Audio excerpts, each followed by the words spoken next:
Hello students, कैसे हैं आप लोग। मुझे लगता है कि आप लोग अपने एग्जाम की प्रिपरेशन कर रहे होंगे। तो आज हम लोग पढ़ने वाले हैं force and laws of motion. डरना नहीं भाई, बहुत इजी चैप्टर है। और प्रीवियस सेशन जो है उसको आपने अगर नहीं देखा है, प्रीवियस चैप्टर मोशन जो है उसको जाके भाई देख लेना। उसमें मैंने अपना मोशन का फुल चैप्टर एक्सप्लेनेशन करा है, एनसीईआरटी के सॉल्यूशंस बताए हैं, इंडेक्स क्वेश्चंस बताए हैं और न्यूमेरिकल बेस उस पर बताया है पूरा क्लियरली। और आज मैं आपको बताने वाला हूँ force and laws of motion. ठीक है, तो force and laws of motion क्या है। फोर्स, ठीक है, फोर्स किसने डिस्कवर करा था, पहले तो ये क्लियर कर लीजिए। फोर्स न्यूटन ने डिस्कवर करा था। कैसे, तो वो सेम ऑफ कोर्स सबको पता है कि वो एक एप्पल ट्री के नीचे बैठे, ऊपर से एक एप्पल फॉल हुआ उनके हेड पे, तो उनने ग्रेविटी का भी डिस्कवर करा और उनने फोर्स का भी डिस्कवर कर दिया। ठीक है, और उसी के आधार पे लॉज ऑफ मोशन भी उनने निकाल दिया। उस दिन काश अगर स्टोन गिर जाता या पूरा पेड़ ही गिर जाता तो कितना अच्छा रहता। ये चैप्टर हम लोग को नहीं पढ़ना रहता, मोशन भी नहीं पढ़ना रहता ऑफ कोर्स, और हम लोग को ग्रेविटेशन भी नहीं पढ़ना रहता जो बहुत बहुत बड़ा है। ठीक है, तो बिना कोई टाइम वेस्ट करे चलो आज का सेशन शुरू करते हैं। तो मेरा नाम है प्रियांशु राज, तो चलिए शुरू करते हैं। तो पहले force and laws of motion है, तो पहले हम लोग फोर्स के बारे में जान लेते हैं। व्हाट इज फोर्स, फोर्स क्या है। सबके दिमाग में एक क्वेश्चन आता है, व्हाट इज फोर्स। तो a force is an influence which tend to set a stationary body in motion। देखो, फोर्स एक इन्फ्लुएंस है एक्सक्यूज मी, फोर्स एक इन्फ्लुएंस है जो स्टेशनरी बॉडी को मोशन में लेके आ सकते हैं और मूविंग बॉडी को रेस्ट में लेके आ सकते हैं। ठीक है, या सपोज कर लो तुम लोग के पास एक पेंसिल इंस्ट्रूमेंट बॉक्स होगा, ठीक है, तुम लोग के पास अभी, उसको तुम लोग हल्का सा पुश करोगे, फॉरवर्ड डायरेक्शन में पुश करोगे, तो तुमने उसका स्टेट चेंज करा। तुम वो पहले रेस्ट में था, तुमने उसको मोशन में लेके आ गया। और अब क्या करो, जब वो मूव कर रहा है तो उसको स्टॉप कर दो, तो तुमने मूविंग बॉडी को रेस्ट में लेके आ गया। जो तुम्हारा ज्योमेट्री बॉक्स है उसको तुमने स्टॉप कर दिया, तो वो मूविंग बॉडी जो है वो रेस्ट में आ गया। और सपोज करो कि तुम एक कार है, पहले वो रेस्ट में है, तुमने उसको स्टार्ट करा, स्टार्ट करने के बाद तुमने एक्सीलेटर दिया जो भी गियर में, और उसके बाद तुमने फ्रंट डायरेक्शन में गए। ठीक है, सीट बेल्ट पहन लेना। फॉरवर्ड डायरेक्शन में गए तो तुमने उसका भी स्टेट चेंज करा। तुमने पहले वो स्टेशनरी बॉडी था, अब तुमने उसको मोशन में लेके आ गया। ठीक है, और उसके बाद जब थोड़ा सा आगे चल जाओगे, तुम लोग थोड़ा सा डिस्टेंस कवर करोगे, तो वहां पे तुम लोग को ब्रेक अप्लाई करोगे, तो वो बॉडी जो है, मोशन जो कार है वो रेस्ट में आ जाएगी। ठीक है, और ये क्या कर सकता है, ये तुम लोग का स्पीड और डायरेक्शन चेंज कर सकता है। स्पीड और डायरेक्शन मतलब कि हमने प्रीवियस वीडियो में पढ़ा था कि स्पीड के बारे में। ठीक है, तो वो तुम लोग जाके पढ़ लेना। ठीक है, स्पीड यहाँ पे आई बटन पे मैं तुमको दे दूंगा। स्पीड हम लोग फोर्स की वजह से चेंज कर सकते हैं। अगर एक्सीलेटर लोगे तो जो तुम लोग का पावर है वो टायर में मोटर से आएगा, मोटर से टायर के पास लगेगा, तो टायर उसका ज्यादा मोटर उसका जो है वो घूमेगा, तो फोर्स जो स्पीड है वो इंक्रीज होगी। और जो हैंडल है, ये मैं कार का एग्जांपल ले रहा हूँ, जो हैंडल है, ठीक है, जो स्टीयरिंग व्हील है, सॉरी, जो स्टीयरिंग व्हील है, उसको अगर तुम लोग लेफ्ट राइट डायरेक्शन में करते हो तो तुम उससे भी डायरेक्शन चेंज कर सकते हो। या तो सिंपल लो, अभी तुम लोग जो आप लैपटॉप पीसी या मोबाइल के सामने बैठे हो तो तुम लोग के पास एक बुक होगा या कॉपी होगा। ठीक है, नहीं होगा तो ले लो भाई। ठीक है, बुक और कॉपी होगा, तो तुम लोग क्या करो कि उसको पहले स्लोली लेके जाओ, अपने हैंड से उसको पुश करो स्लोली, उसके बाद थोड़ा तेजी से पुश करना है। ठीक है, तो तुमने देखा कि उसका स्पीड चेंज हो गया। अब तुम लोग क्या करो कि उसका डायरेक्शन चेंज कर दो। ठीक है, उसको मेरे ख्याल से उसको तुम लोग अपने राइट में ले लो। ठीक है, तो तुमने उसका डायरेक्शन भी चेंज कर दिया। अब तुम सपोज अब तुम्हारे घर पे अगर बलून होगा तो तुम वो ले लो, अब उसको तुम ब्लो कर लो। ठीक है, अपना फुला लो। ठीक है, फुलाने के बाद तुम क्या करो कि उसको हाथ में लो, ज्यादा फुलाना मत, हाथ में लेके तुम जब उसको स्क्वीज करोगे तो तुमने उसका शेप भी चेंज कर दिया, साइज भी चेंज कर दिया। ठीक है, तो ये होता है। अब इसका फिर से इफेक्ट समझ लेते हैं। इट में set a body in motion, ये पहले ही मैं बताया हूँ कि रेस्ट में जो बॉडी है उसको तुम मोशन में लेके आ सकते हो। It can bring a body to rest, ये जो मोशन में बॉडी है उसको रेस्ट में लेके आ सकते हो। फिर से एक एग्जांपल लेते हैं, जैसे एक फुटबॉल है, जैसे हम लोगों ने पिछले वीडियो में मगन का एग्जांपल लिया था, यहाँ पे भी मगन लेते हैं। मगन है, उसने एक फुटबॉल को किक करा तो वो पहले रेस्ट में था, फिर मोशन में है। अब सपोज एक जगन है, ठीक है, उसने फिर वहां से उसके उसके पास बॉल आई तो उसने उसको स्टॉप कर लिया, तो उसने मूविंग बॉडी को रेस्ट में लेके आ गया, तो ये इफेक्ट होता है। अब उसने जब किक करा तो जो बॉल है वो राइट डायरेक्शन में गई, तो यही इफेक्ट ऑफ फोर्स भी होता है कि ये चेंज डायरेक्शन भी चेंज कर सकता है। अब मैग्नीट्यूड भी चेंज कर सकता है, जैसे फॉरवर्ड डायरेक्शन में, बैकवर्ड डायरेक्शन में, ठीक है। और it can change the shape and size of a body. Suppose किसी दो आदमी के बीच में लड़ाई हो रहा है, बीच में एक सपोज तुम लोग बीच में एक स्पंज ले लो, नहीं तो तुम लोग सपोज अपने हाथ में एक स्पंज ले लो, हाथ में तुम लोगों ने स्पंज ले लिया, अभी वो देखोगे तुम लोग कि रेक्टेंगुलर शेप में या स्क्वायर शेप में।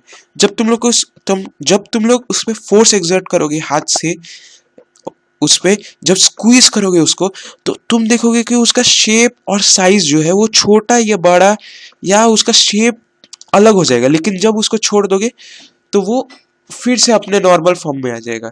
अब दूसरा पढ़ते हैं, अब फोर्स के बारे में और पढ़ लेते हैं, ठीक है। तो फोर्स का ऐसा यूनिट न्यूटन होता है, ऑफ कोर्स न्यूटन ने डिस्कवर करा है तो न्यूटन ही होगा, ठीक है। और इसको रिप्रेजेंट करा जाता है एन से। जो फोर्स को मेजर करता है उस इंस्ट्रूमेंट को बोला जाता है डायनेमोमीटर। ये ऑफ कोर्स ये कभी कभार आ जाता है तुम लोग के एमसीक्यू में, ठीक है, तो इसको तुम लोग याद कर लेना, या तो स्क्रीनशॉट ले लो, ठीक है। डायनेमोमीटर, ठीक है। Force is a vector quantity, क्योंकि वेक्टर क्वांटिटी तुम लोग को पता है कि ये तुम लोग का डायरेक्शन चेंज कर सकता है, तो तुम लोग का ऑफ कोर्स ये तो सिंपल है कि वेक्टर क्वांटिटी है, तो which means it has direction along with magnitude. क्योंकि तुम लोगों ने प्रीवियस में देखा है, देखो यहाँ पे तुम लोग को पेन से लगा के दिखाते हैं हम, देखो यहाँ पे तुम लोग जो है यहाँ पे डायरेक्शन भी चेंज हो रहा है, ठीक है।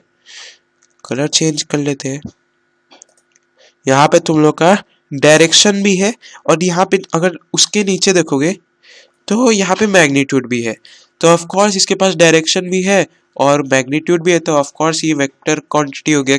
अगर ये भी नहीं पता है तो जाके मोशन चैप्टर में ले लेना, ठीक है। अब यहाँ पे फिर लेजर पेन सेट कर लेते हैं। अब force can act upon the face, edge, side और वर्ड।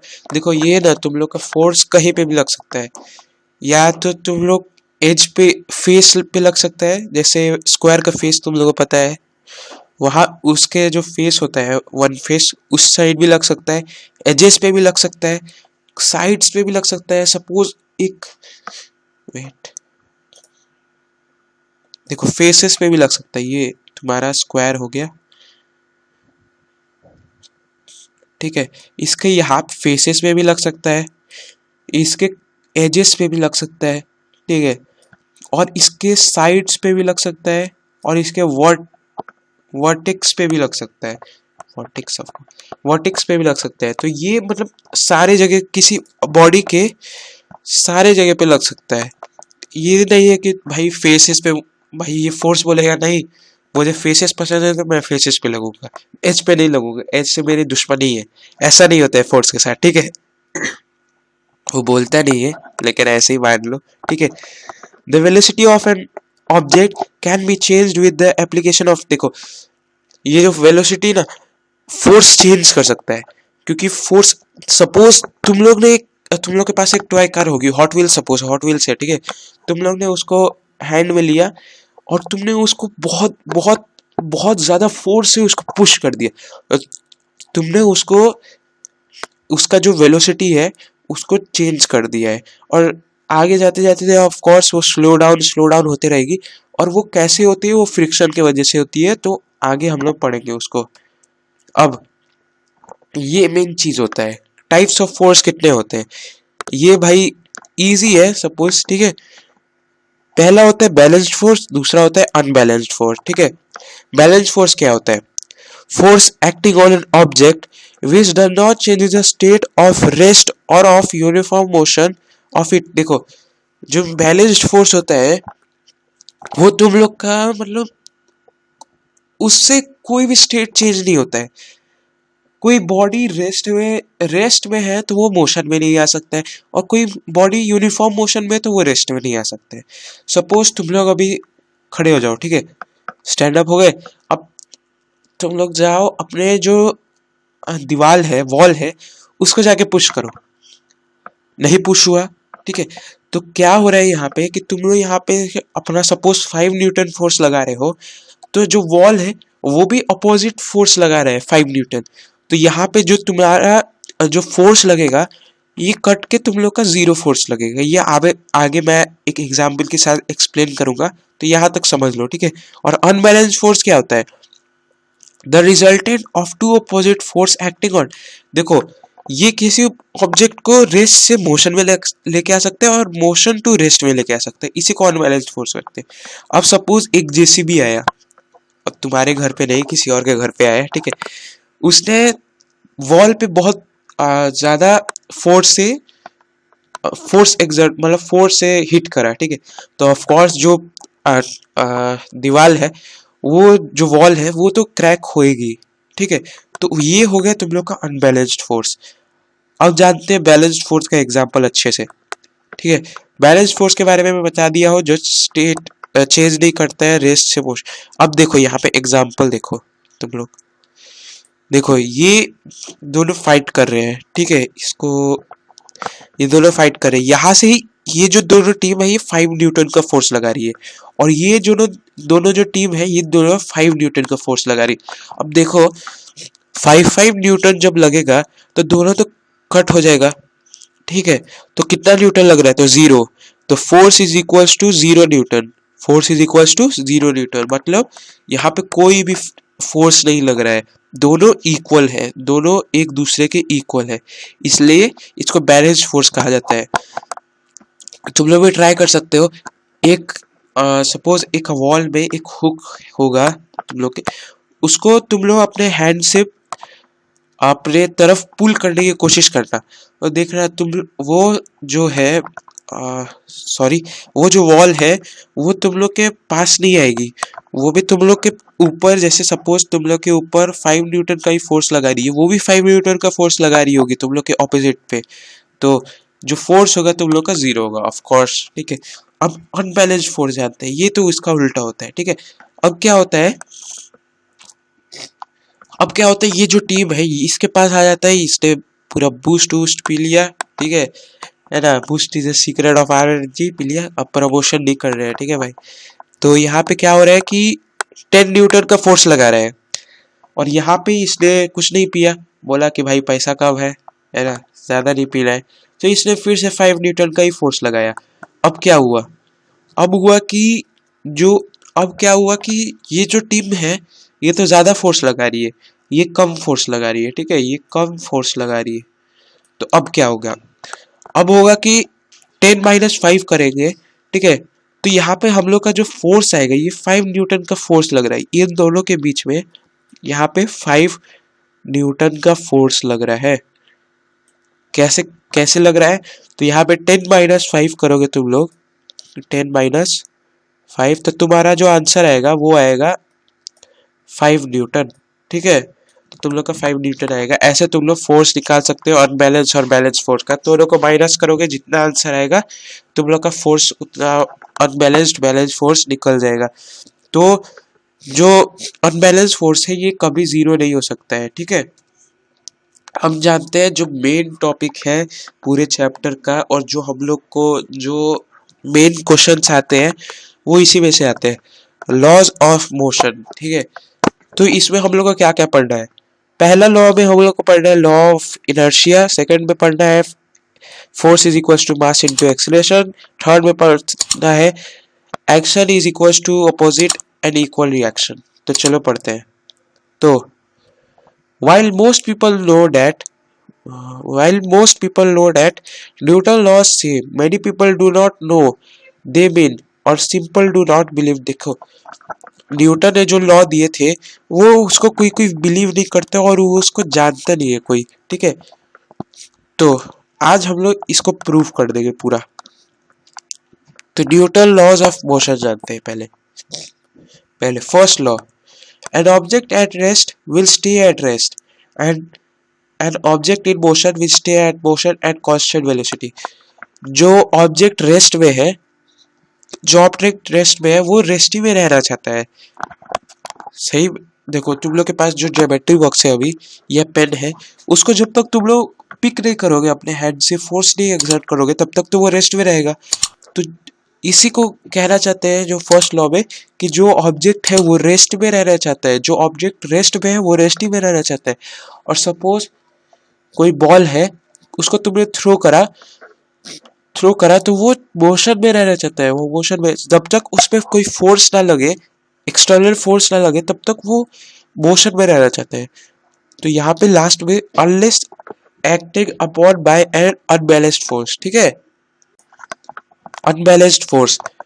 सेकेंड लॉ क्या है, force equals to mass time acceleration. देखो फोर्स जो होता है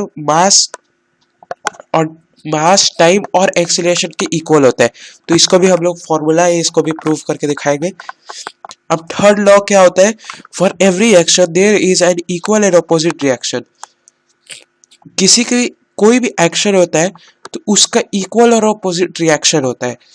सपोज तुमने किसी को स्लैप करा, तुमने अपने फ्रेंड को स्लैप कर दिया, ठीक है, अब जाके मत करना भाई, ठीक है, और मेरा नाम मत लगाना।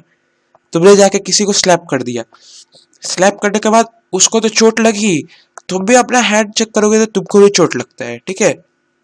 इतना क्लियर है तुम लोग को कि तुम लोग जब किसी चीज को हिट करते हो, किसी आदमी को, पर्सन को हिट करते हो, तो उसको भी जितना हर्ट होता है तुम लोग को भी हर्ट होता है उतना। तो फर्स्ट लॉ समझते हैं। फर्स्ट लॉ क्या होता है, फर्स्ट लॉ तुम लोगों को पता है, an object at rest will stay at rest. जो ऑब्जेक्ट है वो, जो ऑब्जेक्ट रेस्ट में है वो रेस्ट ही में रहना चाहेगा। जैसे सपोज अपना ही एग्जांपल ले लो, तुम लोग सोए हुए हो तो तुम लोग को नींद ही लगेगा, तुम लोग को उठने का मन नहीं करेगा, ठीक है। और जो ऑब्जेक्ट मोशन में है वो मोशन भी रहेगा, ठीक है, अनलेस एंड अनलेस कोई अनबैलेंस्ड फोर्स नहीं उस पर एक्ट करता है। अब जो लॉ फर्स्ट लॉ में पढ़ना है इनर्शिया। इनर्शिया हम लोग को पढ़ना है। इनर्शिया क्या है, inertia is the tendency of an object. Wait a minute, देखो इनर्शिया क्या होता है, inertia is the tendency of an object to resist change in its velocity. तो देखो इनर्शिया जो होता है ना, वो टेंडेंसी होता है ऑब्जेक्ट को चेंज वेलोसिटी, उसका वेलोसिटी चेंज करने के लिए, वेदर इन मोशन और मोशनलेस। इनर्शिया जो होता है वो तुम लोग का, एक तरह से तुम लोग का जो ऑब्जेक्ट है अगर रेस्ट में है तो उसको रेस्ट में ही रहने का उसको टेंडेंसी देता है। उसी को इनर्शिया कहा जाता है। अगर कोई ऑब्जेक्ट रेस्ट में है तो वो रेस्ट में रहेगा, किसकी वजह से, इनर्शिया की वजह से। और अगर कोई ऑब्जेक्ट मोशन में है तो वो मोशन में रहेगा, किसकी वजह से, इनर्शिया की वजह से, ठीक है।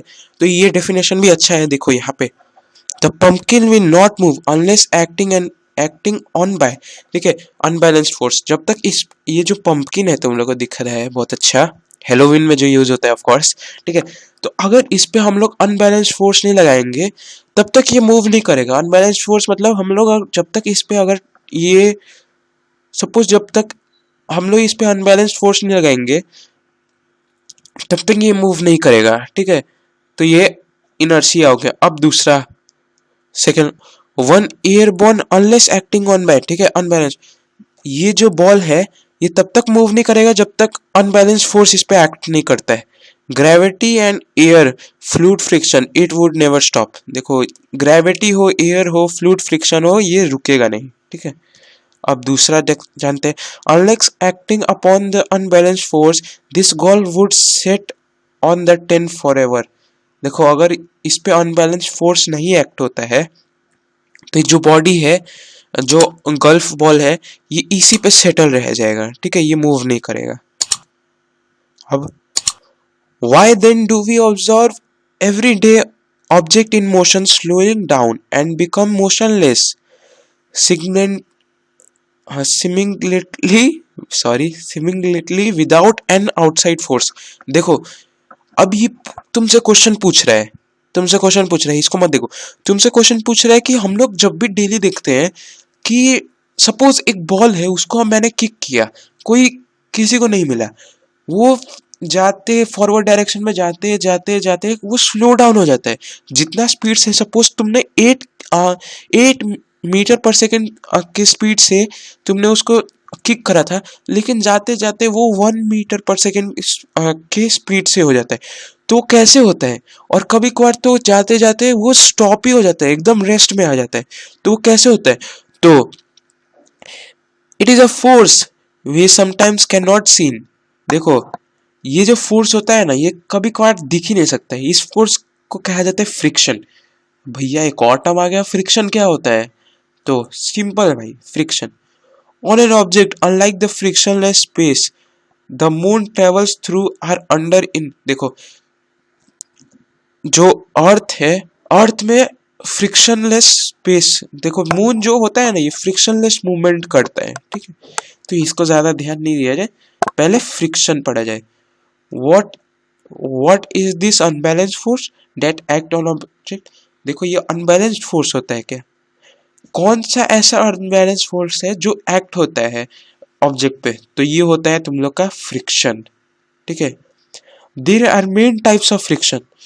4 टाइप्स ऑफ फ्रिक्शन होते हैं, 4 मेन टाइप्स ऑफ फ्रिक्शन। पहले स्लाइडिंग फ्रिक्शन, पहले आइस स्केटिंग फ्रिक्शन। देखो, तुम लोग को अगर तुम लोग ने शिमला विमला गए होगे, ठीक है, तो तुम लोग वहां पे देखोगे, तुम लोग वहां पे आइस स्केटिंग बहुत होता है।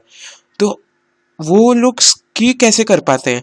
तुम लोग स्केट कर पाते हैं तुम लोग के ये स्लाइडिंग फ्रिक्शन की वजह से। जो फ्रिक्शन का जो फर्स्ट पार्ट होता है स्लाइडिंग फ्रिक्शन, उसी के वजह से वो लोग कर पाते हैं। या तुम लोग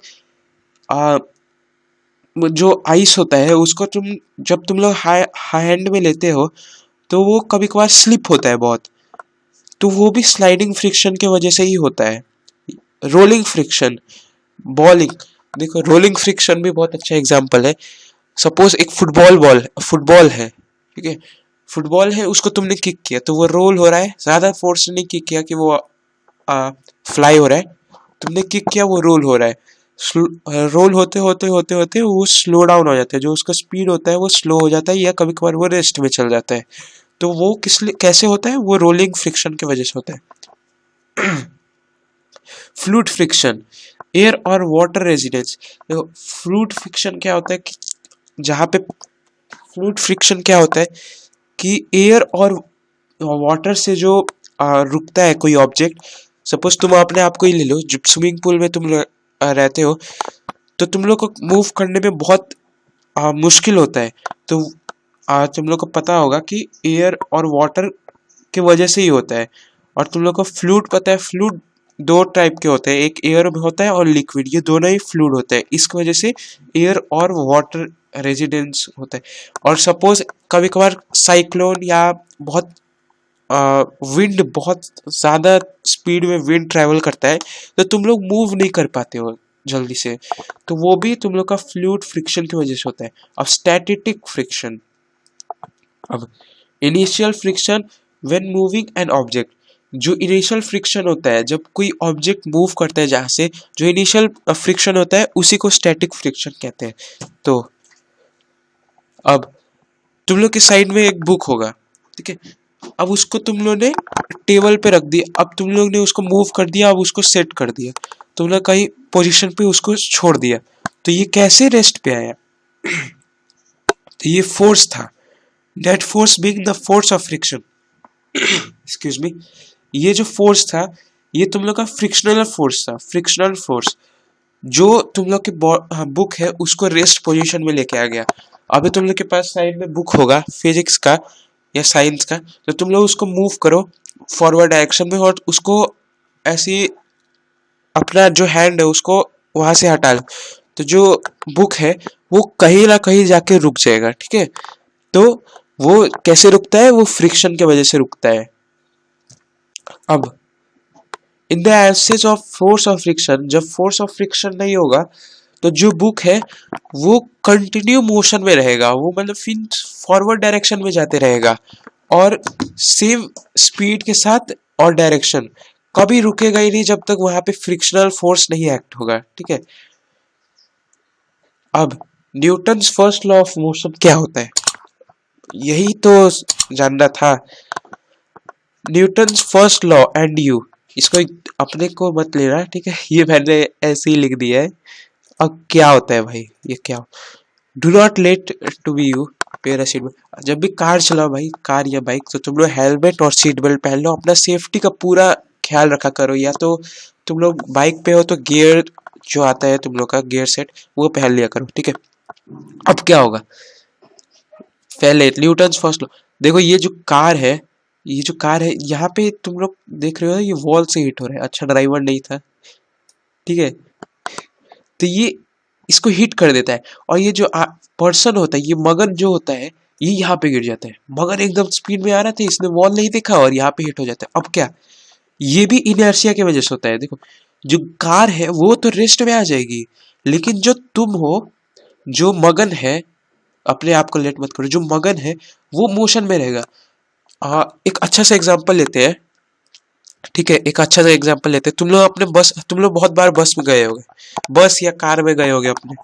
तो जब भी कोई बस ड्राइवर होता है, अगर वो ब्रेक अप्लाई करता है तो तुम लोग फॉरवर्ड डायरेक्शन में थोड़ा सा झुक जाते हो, ठीक है, तुम लोग फॉरवर्ड डायरेक्शन में थोड़ा सा चल जाते हो आगे।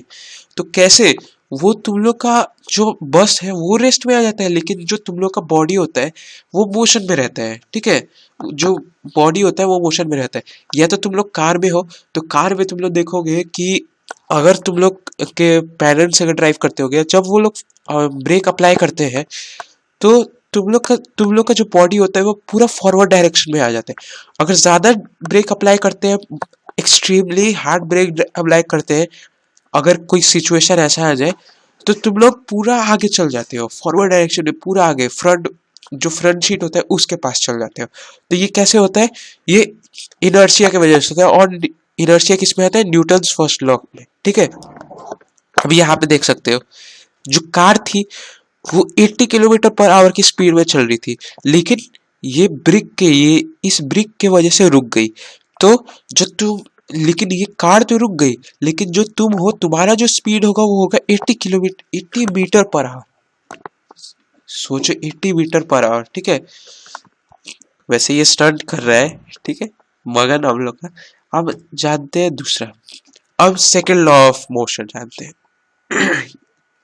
Excuse me, second law of motion क्या है, force is equal to mass into acceleration. यहाँ पे बॉल मस्त घूम रही है, ठीक है, भी यही जानना है हम लोग को ये क्या है, ठीक है। First, second law of motion, the net force of an object is equal to the product of its mass and acceleration. जो नेट फोर्स होता है, जो जितना फोर्स अप्लाई हुआ है वो उसके जो प्रोडक्ट है उसके मास और एक्सीलरेशन के इक्वल होता है, और F is equal to m into a, ठीक है। तो इसको जानते हैं हम लोग। सेकेंड लॉ में क्या होता है, when mass is kilograms and acceleration is in meter per second, the unit of force is in Newton। देखो अगर जो मास है वो किलोग्राम में है और एक्सीलरेशन मीटर पर सेकंड में है, यहाँ पर 2 सेकंड आ गया, मीटर पर सेकंड -1 में है, तो जो यहाँ पे मीटर पर सेकंड स्क्वायर है, जो यहाँ पे यूनिट होगा वो होगा न्यूटन, ठीक है। सिंपल है, वेरी सिंपल, ठीक है। अगर समझ में आ रहा होगा ना यहाँ तक, तुम लोग को अगर समझ आ गया और तुम लोग अगर यहाँ तक हो तो भाई वीडियो को एक लाइक कर देना, ठीक है। 1 newton is equal to the force required to the acceleration on kilo.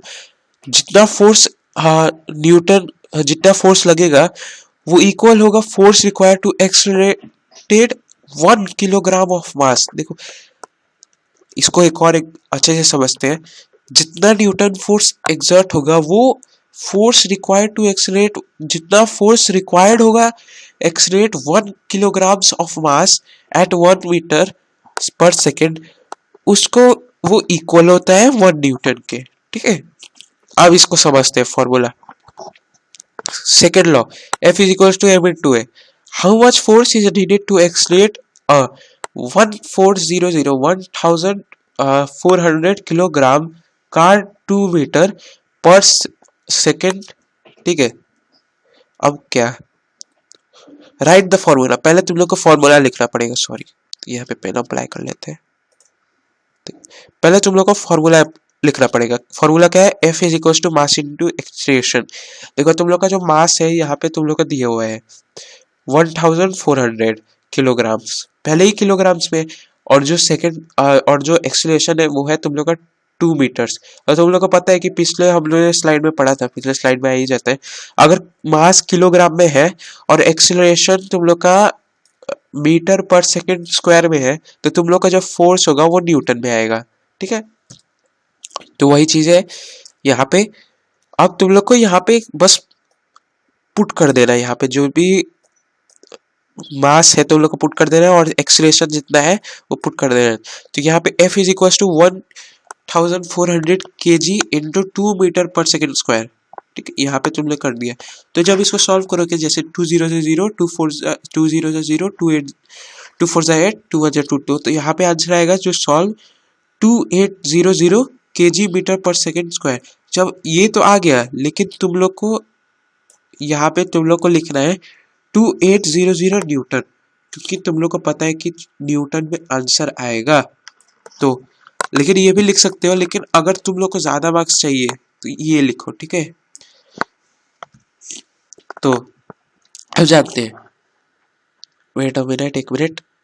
ठीक है, Newton second law proves that different mass accelerate to the earth at the same rate but with देखो जो डिफरेंट मास है वो accelerate करता है accelerate करता है अर्थ पे सेम, अरे यार सॉरी सॉरी सॉरी, बार बार गड़बड़ हो जाता है। जो डिफरेंट मासेस का ऑब्जेक्ट होता है वो सेम एक्सीलरेशन के साथ एक्सर्ट करता है अर्थ पे। ठीक है, एट द सेम रेट पे, लेकिन जो फोर्स होता है वो डिफरेंट होता है। We know that object with different masses accelerate the ground and तुम लोग को पता होगा, तुम लोग को नहीं पता होगा। ठीक है, तो अर्थ का जो एक्सीलरेशन ड्यू टू ग्रेविटी होता है वो होता है, तुम लोग का answer 9.8 Newton metre per second होता है। ठीक है, तो वो 9.8, तो ये जो एक्सीलरेशन होता है ये फिक्स्ड होता है अर्थ पे। ठीक है, तो यहाँ पे तुम लोग जो यहाँ पे फोर्स जो एक्सीलरेशन लगता है या फोर्स लगता है अर्थ से, तो वो सेम रहता है सारे ऑब्जेक्ट पे। सपोज अपने आप को ले लो या मेरे को ले लो, हम दोनों आदमी पे सेम एक्सीलरेशन लग रहा है। जितना भी मास हो, चाहे जेसीबी हो, चाहे ट्रैक्टर हो, चाहे ट्रक हो, चाहे एक एरोप्लेन हो, उस पे सेम एक्सीलरेशन लग रहा है 9.8 का। However, because of second law of motion, we know that they do not hit the ground with the same force. लेकिन सेकेंड लॉ के हिसाब से हम लोग को पता है कि जो जितना भी अगर इसका एक्सीलरेशन अगर सेम हो, लेकिन ये जब हिट करेगा ग्राउंड को, तो इसका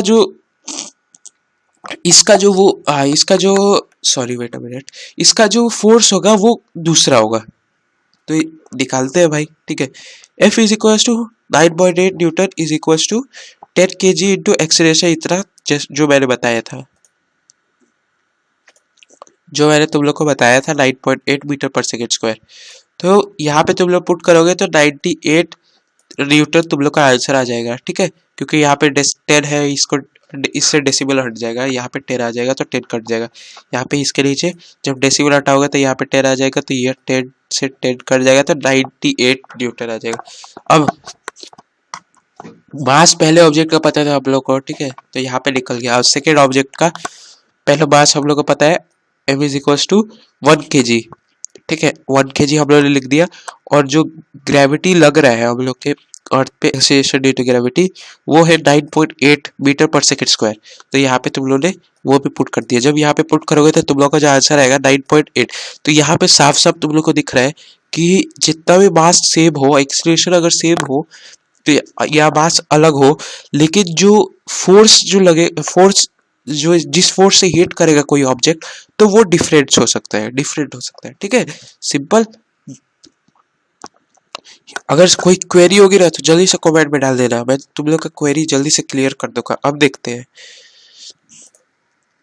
अब आते हैं, check your understand what acceleration will result when, ठीक है, ये तुम लोग का होमवर्क है, ये तुम लोग जल्दी से जल्दी कमेंट बॉक्स में पूरा सब आंसर लिख के देना, मैं तुम लोग को चेक करूंगा। ये होमवर्क है, तुम लोग इसका स्क्रीनशॉट ले सकते हो, या तो वीडियो पॉज करो और अभी तुम लोग इसका सॉल्व करो और मेरे को आंसर दे दो। इसका मैं नेक्स्ट वीडियो में बताऊंगा इसका आंसर, ठीक है। यहाँ पे आते हैं फोर्स। फोर्स तुम लोग को पता ही है, पहले क्या होता है, फोर्स कितना फोर्स होता है, फोर्स इज द पुश और पुल कॉजेज द चेंज, ठीक है। पहले ग्रेविटी, ग्रेविटेशनल फोर्स होता है, इलेक्ट्रिसिटी स्टैटिक फोर्स होता है, force of electricity, magnetic force होता है, और फ्रिक्शनल फोर्स। ग्रेविटेशनल फोर्स जिसपे हम, जिस वजह से हम लोग यहाँ पे अभी जो जमीन पे हम लोग खड़े हैं, ठीक है, तो वो ग्रेविटेशनल फोर्स अर्थ के फोर्स के वजह से ही खड़े हैं।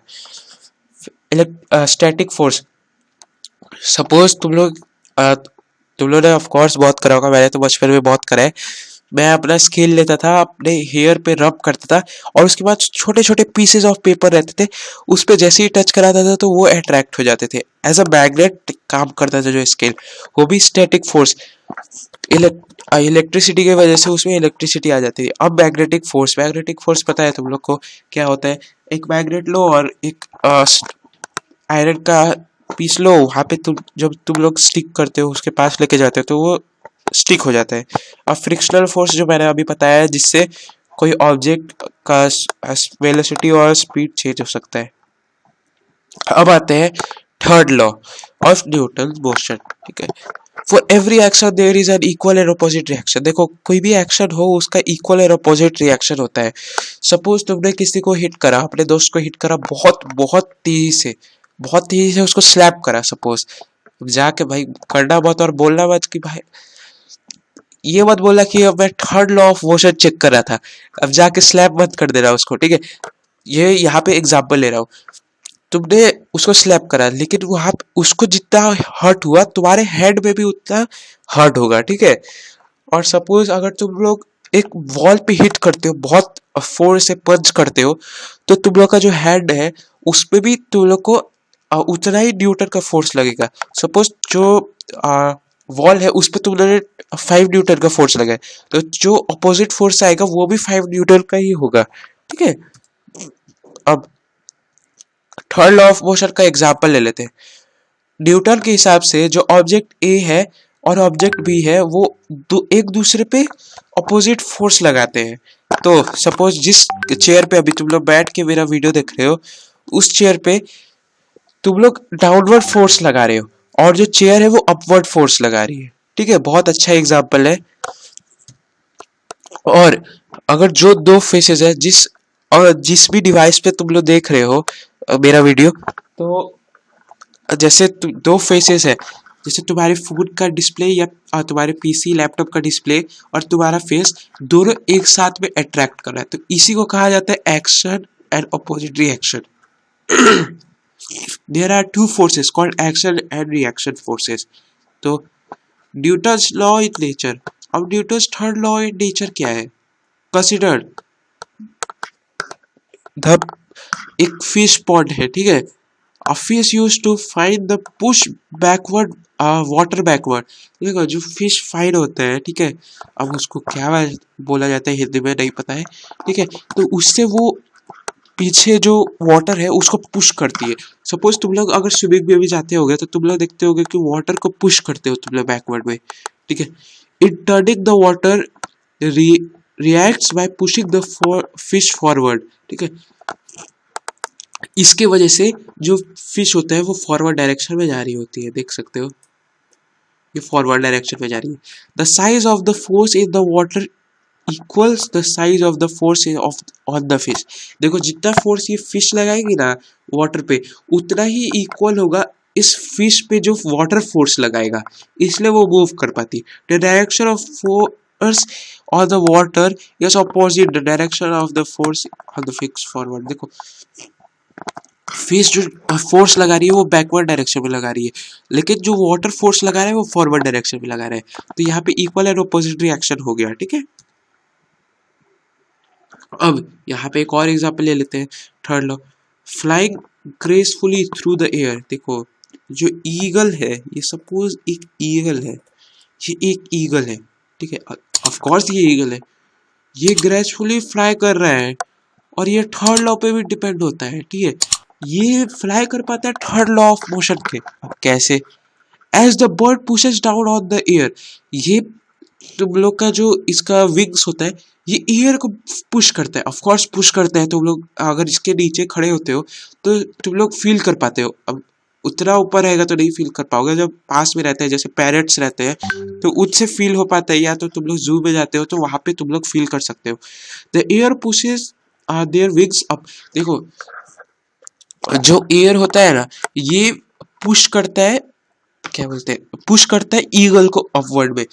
ये तुम लोग का डाउनवर्ड डायरेक्शन में फोर्स लगा रहे हैं और जो एयर है वो अपवर्ड डायरेक्शन में फोर्स लगा रहे हैं। तो यहाँ पे भी इक्वल एंड ऑपोजिट रिएक्शन हो गया। और वैसे ही तुम लोग का प्लेन भी उड़ता है और तुम लोग का सपोज रॉकेट भी ऐसे ही जाता है स्पेस में, ठीक है। Consider the flying motion of a bird. एक flying motion of a bird consider कर लो। A bird flies by use of their wings. जो वर्ड है वो अपने विंग्स के यूज के वजह से ही उड़ पाती है।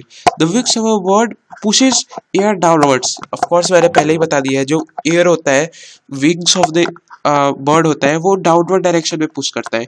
In turn the air reacts bye pushing the bird upward. जो एयर होता है वो नीचे जो डायरेक्शन में पुश करता है बर्ड को, ठीक है, ठीक है, ये अपवर्ड डायरेक्शन में पुश करता है। देखो जो विंग अपना एयर, जो बर्ड अपने विंग से पुश करती है एयर को, उसको डायरेक्ट वो डाउनवर्ड डायरेक्शन में पुश करती है। और जो एयर होता है वो इसको ऑपोजिट फोर्स में इसको देता है, अपवर्ड डायरेक्शन में बर्ड को मूव करता है, ठीक है। सिंपल है, वेरी सिंपल। अब the size of the force on the air equal the size of a force on the. देखो जितना फोर्स बर्ड ने लगाया है ना, जितना फोर्स एयर ने बर्ड पे लगाया है, बर्ड ने एयर पे लगाया है, उतना ही फोर्स एयर बर्ड पे लगाएगी, ठीक है। The direction of the force on the air downward. देखो जो फोर्स है वो डाउनवर्ड डायरेक्शन में है और जो एयर फोर्स लगा रही है वो अपवर्ड डायरेक्शन में है, जो बर्ड पे लगा रही है, ठीक है। Action reaction force pairs made possible by the bird to fly. देखो एक्शन और रिएक्शन के वजह से ही बर्ड जो है वो फ्लाई कर पाती है। Very simple. देख सकते हो यहाँ पे तुम लोग को दिखा रहे हैं, जो बर्ड है ये अपना विंग से नीचे एयर को पुश करती है और जो एयर है वो इसको अपवर्ड डायरेक्शन में पुश करता है। बहुत अच्छा एग्जांपल है। अब other example of Newton's third law, ठीक है। The baseball force the bat of the lift, ठीक है। यहाँ पे भी क्या होता है, जब तुम लोग बेसबॉल तो नहीं खेलते होगे, तुम लोग क्रिकेट खेलते होगे, तो क्रिकेट पे जब तुम लोग बॉल को हिट करते हो तो तुम लोग को थोड़ा सा पावर लगता है और तुम लोग के हैंड में थोड़ा सा जर्क फील होता है, ठीक है। तो वो भी तुम लोग का बॉल में जितना फोर्स रहता है वो भी तुम लोग का उतना ही फोर्स लगाते हैं बैट पे। तो यही होता है, तो यही तुम लोग का होता ही है, ठीक है। तो इतना तो I hope this is clear, ठीक है। अगर यहाँ तक तुम लोग देख रहे हो तो प्लीज एक लाइक कर देना यार, प्लीज एक लाइक कर देना, ठीक है। तो आगे चलते हैं। अब यहाँ पे कंसीडर करते एक और चीज। Consider the motion of the car on the way to school. देखो मोशन, ये जो कार है ये स्कूल की तरफ जा रहा है, तुम लोग के स्कूल में जो भी स्कूल होगा उसके तरफ जा रहा है। A car is acquired with the wheels which. देखो जो कार है वो अपना जो व्हील्स है वो बैकवर्ड डायरेक्शन में, व्हील्स फॉरवर्ड डायरेक्शन में, बैकवर्ड डायरेक्शन में स्पीड करता है, sorry, as the wind speed backwards, ठीक है। जो व्हील्स होता है वो बैकवर्ड डायरेक्शन में स्पीड करता है। They grip the ground and pushes the ground backwards.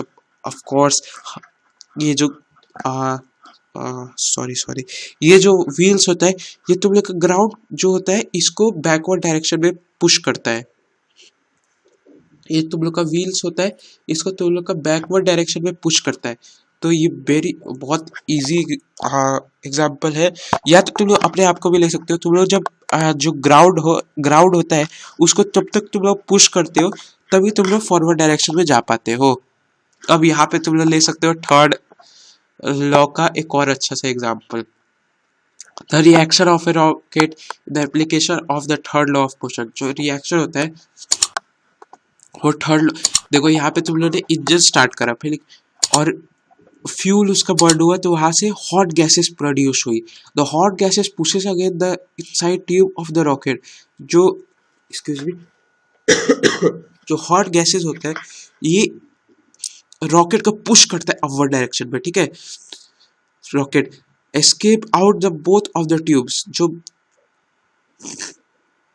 तुमने देखा होगा वहां पे दो ट्यूब्स होते हैं उसके बाहर से निकलता है वो।